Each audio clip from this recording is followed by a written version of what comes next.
The macaw would not stop screaming. After 38 minutes, the mother finally understood what he was trying to say. By then, the window was closing. Danielle Frost had owned birds her entire adult life. She had a blue and gold macaw named Ptolemy, who had been with her for 11 years, longer than her marriage, longer than her daughter Waverly, longer than any other relationship she had maintained into adulthood. She knew his vocabulary, his moods, his specific alarm calls for strangers and hawks, and the particular frequency he used when he wanted attention versus when he needed it. She had never heard him produce the sound he made that Tuesday afternoon, not in 11 years, not once. Waverly was 3 months old. She had been crying since 2 in the afternoon, not the urgent, escalating cry of hunger or pain, but the lower, more persistent cry of an infant who has become uncomfortable in a way that does not resolve. Danielle had run the full inventory. Fed, changed, temperature normal, no rash, no visible discomfort. She had held her and walked her and tried the bouncer and tried the carrier, and nothing had moved the dial. At 3:17 p.m., Ptolemy began to scream. He was in his large cage in the living room, which shared a wall with the nursery. His cry was not his contact call, the one that said, "Come find me." It was not his alarm call for strangers at the door.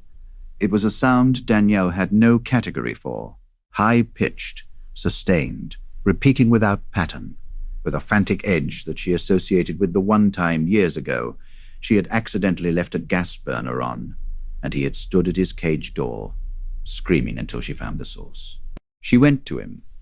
He pressed against the bars on the nursery wall side of the cage. He screamed at the wall.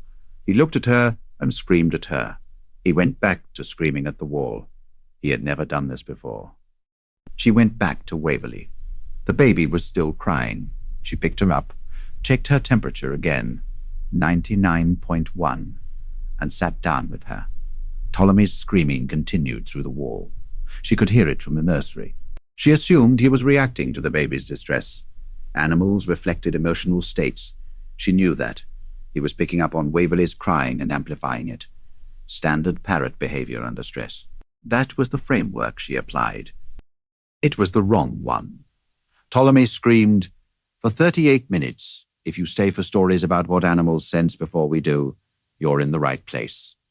Subscribe so you don't miss the next one." At 3:55 p.m., he went abruptly quiet. Not because his alarm had resolved, because he had run out of options and had done the only thing left available to him. He was silent for exactly as long as it took Danielle to notice the silence, come out of the nursery, and stand in front of his cage. He pressed his feathered body against the bars on the side closest to her face. He looked at her with one eye, then the other, the specific parrot gaze that meant, "Look at what I'm looking at." She looked at Waverly in her arms. Something in the baby's face had changed. The crying had tapered to a thin, reedy sound. Her lips were paler than they should have been.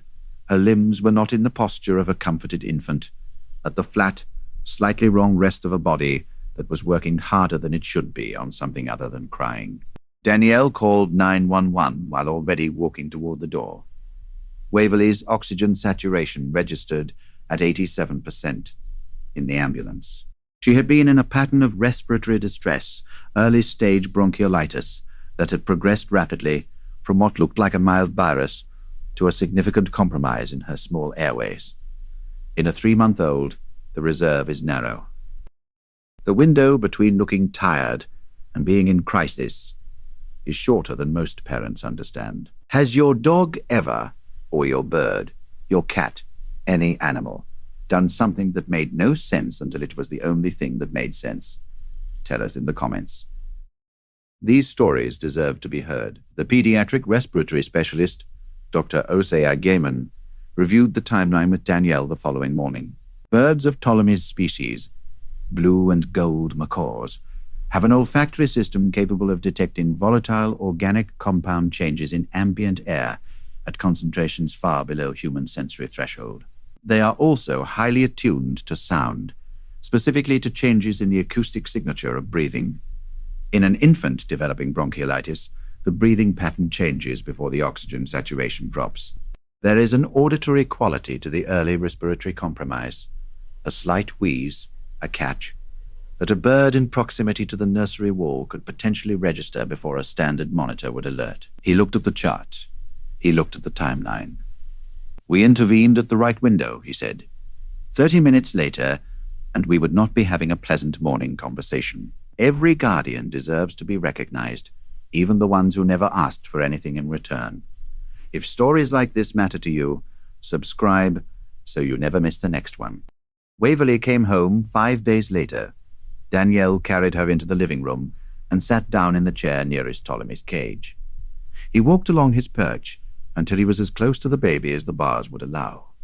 He made a sound Danielle had never heard from him either. Low, warm, something below his normal frequency range. Not an alarm. The opposite of an alarm. Something that meant, I see her. She's here.